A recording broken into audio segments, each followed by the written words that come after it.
শুরুতেই তোমাকে একটা কথা বলি, এই পৃথিবীর সকলের কাছে তুমি ভালো হওয়ার চেষ্টা করো না। তুমি চাইলেও এই পৃথিবীর সকলের কাছে ভালো হতে পারবে না। আজ পর্যন্ত কেউ তা পারেনি, আর তুমিও পারবে না। যদি সৎ হতে হয়, যদি ভালো হতেই হয়, তাহলে নিজের কাছে হও, নিজের পিতামাতার কাছে হও। কিছু কিছু জিনিস, কিছু কিছু আদর্শ মেনে চলা উচিত। তার মধ্যে একটি আদর্শ হলো বন্ধুদের সাথে কখনো বিশ্বাসঘাতকতা করবে না।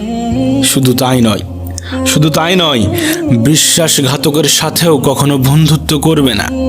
নিজের মধ্যে একটা জিনিস থাকা খুবই প্রয়োজন, খুবই জরুরি, আর তা হলো সৎ সাহস।